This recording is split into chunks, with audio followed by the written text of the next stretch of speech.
Chers téléspectateurs, bonjour. Je suis très heureux à vous retrouver nombreux, vous qui êtes branchés actuellement sur votre chaîne Réal Politique RDC pour vous informer de l'actualité politique en République démocratique du Congo. À la présentation, c'est votre humble serviteur, Eliezer Nzembela. Nous vous demandons d'abord de vous abonner massivement sur notre chaîne, de partager notre émission afin d'être au courant de toute l'actualité politique en RDC. Et chaque fois, nous ferons l'obligation de se présenter devant vous au courant de la semaine afin que nous puissions parler ensemble. Mais aujourd'hui, je voudrais vous faire un briefing. C'est le bien fondé du Réal Politique RDC. Nalingala,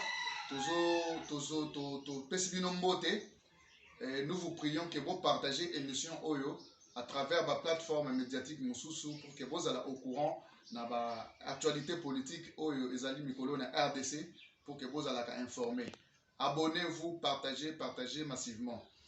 Réal Politique RDC, ici nous faisons de la réelle politique. C'est-à-dire politique, la vraie politique. Vous devez quitter les présomptions, l'extrémisme, quitter ce que vous pensez être les meilleurs, alors que la politique, c'est un enjeu. La politique, c'est un enjeu. Donc, si vous ne comprenez pas les contextes, et vous n'allez pas servir votre nation.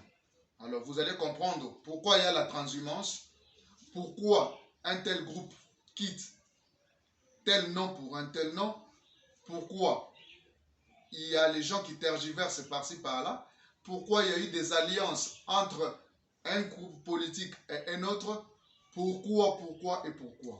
Donc, c'est-à-dire, nous prenons le réalisme politique en RDC. Donc, une gestion des affaires de l'État basée sur les résultats. Donc, le peuple attend de vous, le politicien, quelque chose. C'est les résultats. Et s'il s'avère que dans votre façon de faire les choses, les résultats prouvent à suffisance que vous faites un bon travail, Réal Politique viendra réellement vous soutenir. Nous allons vous soutenir. C'est ainsi que nous profitons déjà pour lancer un appel et vous donner notre numéro de téléphone. Quand il y aura des manifestations politiques, veuillez nous appeler et nous allons venir. Et la Réal Politique sera là pour vous informer, décrypter la situation politique en RDC et vous donner tout le dessous des cartes et en toute clarté afin que vous puissiez être au courant et comment nous devons nous tous prendre des dispositions afin de rendre notre pays fort, uni, émergent et un pays qui va atteindre son développement. Alors, mesdames et messieurs, notre numéro c'est le 081 97 83 008. Je reprends, 081 97 83 008. Si vous appelez à ce numéro, nous allons descendre avec nos caméras sur terrain et puis vous aider dans ce sens. L'actualité politique est réellement inondée des informations et nous ne saurons pas ramasser toutes les informations au même moment, mais nous allons au moins vous donner ce que nous avions trouvé être essentiel à l'heure actuelle. Parce qu'on dit, si vous ne vous intéressez pas à la politique s'occupera de vous. Alors, je voulais d'abord insister pour vous dire, nous sommes là pour soutenir les réalismes politiques en RDC. Si dans l'accomplissement de vos actes, vous mettez l'homme à l'intérêt supérieur de vos actions, nous vous encourageons dans ce sens. Si nous voyons que dans votre façon de travailler, vous avez le souci du peuple congolais, parce que nous voulons la transformation des vies de Congolais, le développement des citoyens congolais, et que ce soit sur tous les plans, éducatifs, économiques, social, et dans tous les domaines de la vie, nous voulons le bien-être du Congolais. Alors, si vous êtes un acteur politique et que dans votre action et que dans votre geste, il se démontre que vous avez un trait particulier dans l'assistance pour notre peuple, nous allons vous encourager. Mesdames et messieurs, Congo ezali mboka na biso. Nous n'avons qu'un seul pays qui fait de nous un seul peuple. Donc nous sommes un à travers la République démocratique du Congo. La République démocratique du Congo fait de nous un seul peuple uni. et personne ne peut nous désunir. Alors, vous devez cultiver l'amour, vous devez cultiver la patience, vous devez vous supporter les uns les autres, mais vous devez aussi travailler pour le pays. Et vous devez aussi dénoncer là où ça ne marche pas. Quand ça ne marche pas, vous dites ça ne marche pas. Mais quand ça marche bien, encouragez alors. C'est ça être un vrai citoyen. Alors, l'actualité politique est dominée. Je voulais d'abord vous dire, Son Excellence, Monsieur le Président de la République, a eu à tenir une réunion des ministres, le Conseil des ministres, le vendredi passé. Plusieurs points ont été abordés durant cette réunion des ministres, mais nous allons vous donner juste la quintessence de quelques points qui ont été abordés. Premièrement, nous allons parler, le chef de l'État a insisté sur le conflit qui existe entre les Téké et les Aka. Mesdames et messieurs, Bati Kakoko Sabino, c'est un seul peuple qui a été toujours uni et qui reste uni et soudé. Cette insécurité qui s'est fait de ce côté-là nous plaint et rend le président de la République inquiet. C'est pourquoi il a organisé cette réunion pour qu'il y ait une paix durable et que ces deux peuples comprennent qu'ils sont un et indivisibles et personne ne peut les désunir. Alors, nous ne voyons pas au nom de quoi et pour quelles raisons le peuple Téké et Aka peuvent être en conflit. Et pour nous autres, nous disons, ils ne sont pas en conflit et ils ne seront jamais en conflit. Mais ce sont les détracteurs, les hommes animés de mauvaise volonté qui tentent toujours à diviser le peuple qui est soudé. Alors, nous devons avoir l'œil vigilant pour barrer la route à toute personne qui va mettre en cause l'unité des Congolais. Alors, il sera pour nous un homme envers qui nous n'allons pas pardonner. Alors, il a parlé de la justice. Pourquoi la justice? Parce que la justice élève une nation. Sans la justice, nous n'allons pas bâtir un Congo équitable. Vous voyez, juge, nini, trop de problèmes, les mêmes problèmes reviennent chaque fois. C'est-à-dire, la justice a encore de couacs. Oyo, Mokonzi Mboka, aujourd'hui, par sa volonté manifeste, est en train de travailler dans ce sens, afin de redorer l'image à notre justice, que ce soit une justice équitable, une justice qui peut aider le peuple. Parce que si nous n'avions pas de justice, alors nous n'allons pas défendre les droits des malheureux. Et Dieu ne nous bénira pas pour cela. C'est pour cela qu'il a eu à insister. Et une chose encore qu'il a eu à soulever de l'autre côté, les problèmes des imprimés des valeurs qui persistent, qui est aujourd'hui le casse-tête pour le Congolais. Vous allez trouver, aller aux affaires étrangères, aller dans toutes les institutions où on doit prendre passeport, permis de conduire, la carte d'identité, c'est full des gens. La procédure qui est appliquée là n'est pas bonne, à tel point que les malfaiteurs, les voleurs sont en train de se camoufler à l'intérieur pour soutirer du peuple déjà qui est dans la souffrance quelques miettes. Allez juste aux affaires étrangères pour avoir un passeport. Vous allez trouver, certes, il y a des gens qui suivent la démarche normale pour obtenir un passeport. Mais il y a les autres citoyens mal intentionnés qui essayent de soutirer de l'argent auprès de pauvres Congolais pour s'octroyer cet imprimé de valeur qui est le passeport. C'est pourquoi nous avions vraiment salué la décision de son Excellence, Monsieur le Président de la République, afin qu'on remette à l'hôtel de monnaie l'impression de tous les imprimés de valeur. Là, il y aura la procédure, il y aura la règle, et je crois que nous aurons les choses, parce que l'essentiel, c'est que quand la procédure est vraiment bien prise en considération, vous aurez exactement les documents que vous cherchez en temps réel. En temps réel et sans beaucoup de tournures ni des acrobaties, et vous allez être en possession de votre document légal. Voilà, nous saluons encore cette fois-ci cette action. Et je vais aborder encore notre problème, mesdames et messieurs. Ici, je vais marteler.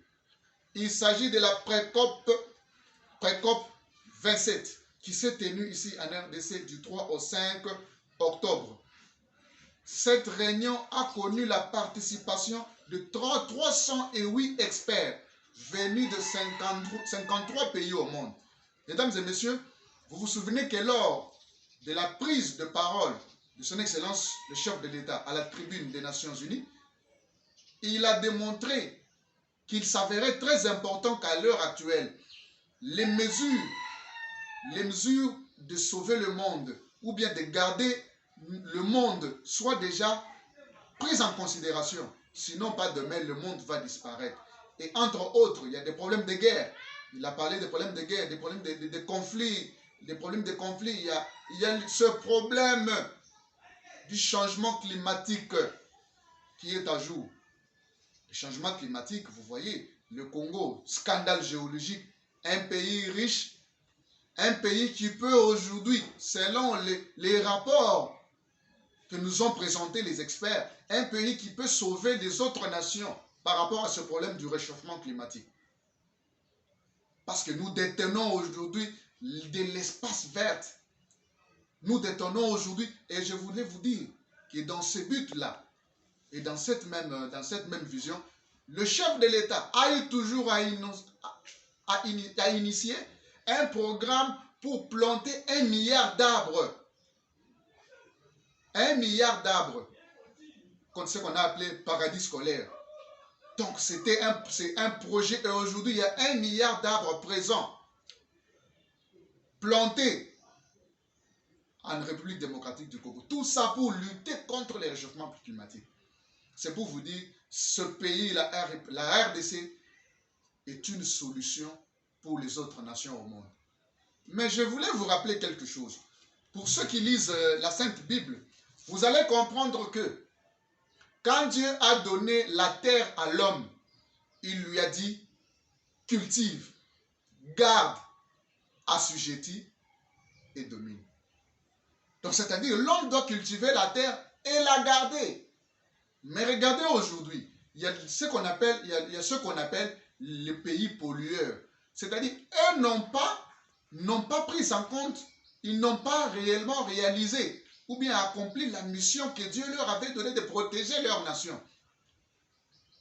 Ils se sont mis dans l'industrialisation des années après des années, bien que l'industrialisation ne soit pas une mauvaise chose. C'est parmi les éléments clés du développement d'une nation, l'industrialisation d'un pays. Mais seulement, ils ne l'ont pas utilisé en respectant les règles. Notre environnement se trouve aujourd'hui pollué. Essayez juste de marcher dans certains pays, vous allez trouver, même en circulant comme ça, quelqu'un vient de se faire un bon bain, il vient de se doucher, il sort, il remarque que les ongles, après un moment, deviennent sales. L'air est pollué. L'air est pollué. Mais aujourd'hui, le président de la République a pris l'initiative que nous devons nous mettre tous d'un commun accord pour planter 1 milliard d'arbres. Mais ces pays pollueurs n'ont pas eu à respecter cette règle. Ils ont exploité, ils ont transformé, ils ont produit, et aujourd'hui, ils se retrouvent dans des situations incontournables. Et le seul pays qui peut le sauver, c'est la République démocratique du Congo. Mais c'est une bonne chose. Nous participons dans des réunions, c'est pour que, par rapport à ce fameux problème, nous puissions trouver des solutions. Des solutions durables pour au moins sauvegarder notre monde contre ce changement climatique, qui aura des impacts sur notre environnement d'ici 20 ans, 30 ans, 50 ans. Peut-être il y aura des pays qui vont disparaître sous la face de la Terre par rapport à la méconnaissance ou soit par manque de prise en compte de ce problème de réchauffement climatique. Mesdames et messieurs, mais vous allez trouver que dans des réunions qui ont été organisées, dans des sommets qui ont été organisés pour les réchauffements, pour la lutte contre le réchauffement climatique, les pays pollueurs n'ont pas respecté les règles. Et on leur a demandé, si vous voulez ne fût-ce que, si vous aimez que notre monde soit protégé, veuillez payer. Au moins, vous devez récompenser les pays non pollueurs, entre autres qui détiennent encore de l'espace vert, qui ont encore l'espoir de faire revivre d'autres pays, entre autres le problème de la RDC. C'est-à-dire la RDC, c'est un pays protecteur pour les autres pays du monde. Cet argent devait être alloué. On devait allouer cet argent à la République démocratique du Congo afin de sauvegarder l'environnement. Mais ces pays ne veulent pas payer. Ils ne veulent pas payer cette rançon. Et ils disent, oh non, Botala, Nengezawana, na réunion moko basaraki, na États-Unis ou bien quelque part, balobaki que il n'y a pas moyen que RDC ait exploité pétrole naé, exploité gaz naé, parce que ce qui est à Saliango. Donc vous trouvez qu'il y a toujours des dessous des cartes. Il y a des choses qui ne sont pas bien faites. Et les gens banalisent le problème. Ils banalisent ces problèmes, ce qui est insupportable, mesdames et messieurs. Et vous vous rappelez très bien, nous allons un peu rentrer en arrière. En 1989, quand François Mitterrand, à la conférence de Gaulle, il a été conclu qu'une ration d'environ 3%, si je ne me trompe pas, si peut-être j'ai exagéré les chiffres, 3% du budget des pays riches occidentaux devait être déboursé dans les pays moins développés, dans les pays en voie de développement, dans des pays qui étaient encore dans la souffrance. Jusqu'à aujourd'hui, mesdames et messieurs, ça n'a jamais été fait. Ça n'a jamais été fait. C'est pour vous dire, nous devons nous prendre en charge. Parce que nous devons protéger notre patrimoine. Nous devons protéger notre environnement. Mais je ne comprends pas. C'est-à-dire, nous sommes dans notre pays, avec notre propre sol, avec nos propres richesses, avec notre population, avec nos politiques, avec notre souveraineté de l'État, j'insiste. Mais vous trouvez des pays pollueurs qui veulent nous imposer une logique selon laquelle nous ne devons pas exploiter notre propre minerai. Et tout ça pourquoi? C'est parce que je vous réponds en un mot. C'est parce qu'ils ne veulent pas voir la RDC être la locomotive du monde. Parce que si la RDC aujourd'hui, scandale géologique, pays riche, potentiellement riche, en ressources humaines, en population, en classe d'âge, en tout, si aujourd'hui la RDC parvenait à atteindre son développement, je vous dis, beaucoup de nations au monde, toute l'Afrique en général, peut se développer dans un laps de temps. C'est ainsi que vous voyez qu'ils sont en train de nous imposer cette logique qui ne peut pas être reçue chez nous, ni acceptée par notre peuple. C'est pourquoi vous voyez son Excellence, Monsieur le Président de la République, chef de l'État, Félix Antoine Tshisekedi Tshilombo, qui a tout fait pour dire non, nous allons exploiter notre pétrole, nous allons exploiter notre gaz au lac Kivu. Parce que ça va aider le peuple congolais à sortir de la pauvreté. Aujourd'hui, toutes les politiques de la lutte contre la pauvreté au monde excusez, ne sont pas beaucoup de grande envergure.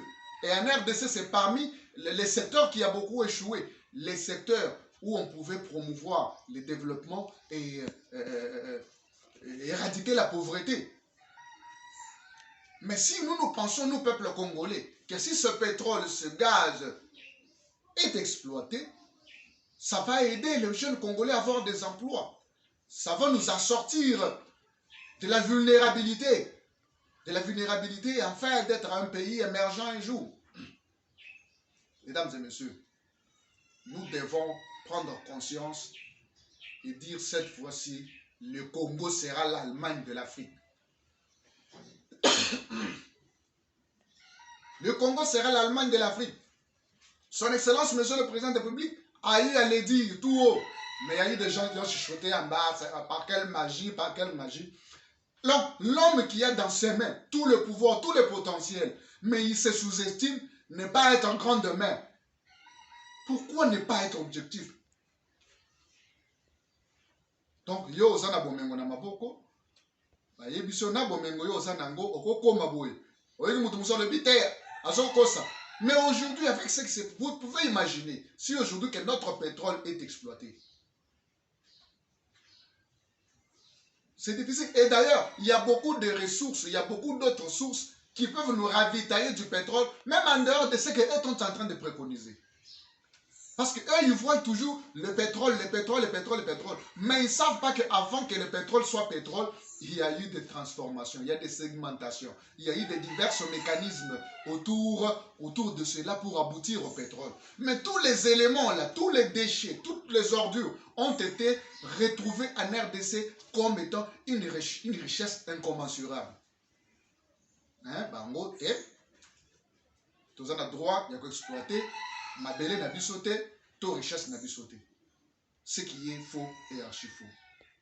Donc, c'est pour vous dire que la RDC a déjà décollé. Nous venons de décoller, mesdames et messieurs, soyons soudés. Soyons soudés, soyons soudés. Vous allez voir que partout, c'est-à-dire il y a des gens, des pays, des nations, des hommes qui peuvent comploter quelque part pour que la RDC n'atteigne pas son propre développement. Je disais à un auteur, je ne me rappelle plus, il disait, et si l'Afrique refusait son propre développement? Donc nous ne devons pas attendre qu'il y ait quelqu'un qui doit nous motiver pour que nous débutions au moins un processus qui va tendre vers notre propre développement. Parce que c'est nous-mêmes. Tout c'est entre nos mains. Il ne faudra pas qu'on attende telle nation, telle nation, telle nation, telle nation. Nous sommes une nation souveraine. Alors nous devons être unis, parler le même langage et s'illustrer dans la logique d'exploitation de nos propres minéraux, de nos ressources naturelles pour le bien-être de notre pays et mettre toutes les politiques de sécurité, de sauvegarde, afin que même quand cette production va bel et bien commencer, que cela protège notre environnement. Mesdames et messieurs, c'est là où nous avions voulu insister. Que voyez que tous ces pays sont sous des menaces. Nous sommes environnés par beaucoup d'ennemis, mais si nous sommes soudés et que nous parlons le même langage, nous pouvons atteindre l'objectif. Ça me rappelle encore, il n'y a pas très longtemps, quand M. Antonio Guterres fait une déclaration pour dire que le M23 a des armes sophistiquées. Or, vous oubliez que dans la mission qui lui a été attribuée des Nations Unies, c'est sauvegarder la paix et la sécurité internationale. Mais vous trouvez un organe hautement élevé, comme les Nations Unies, qui a cette rétribution. Dans ses attributions, nous dire, déclarer tout haut devant le monde que les M23 détenaient des armes sophistiquées plus que eux. Mais ils sont présents dans ce pays-là pour lesquels ils sont obligés de consolider la paix et la sécurité. Et ils sont présents et ils assistent les M23 sous leurs yeux impuissants. Parce que ce n'est pas une trahison, ce n'est pas un complot. Alors je voulais vous dire que M. Guterres lui-même, c'est un affabulateur. C'est un affabulateur. Et je trouve que nous, en tant qu'une nation, on devait se lancer, être soudés, ne fût-ce que pour traduire M. Guterres devant les instances judiciaires. Afin qu'il aille répondre et nous démontrer en quoi le M23 a des armes sophistiquées dont la RDC n'est pas capable de traquer. Et même eux, et même les nations, et même la MONUSCO. Alors qu'est-ce que vous foutez sur notre sol? Comprenez que le peuple congolais s'est déjà levé d'un commun accord avec un seul esprit afin d'atteindre notre développement. Donc je voulais vous dire, nous devons nous prendre en charge. Et c'est ça la vision que le chef de l'État a actuellement. C'est au moins que le peuple congolais comprenne qu'à sa tête aujourd'hui, à la magistrature suprême, il y a un homme soucieux du bien-être congolais. Nous avions été trahis, salis, on a terni l'image de la RDC partout par certains compatriotes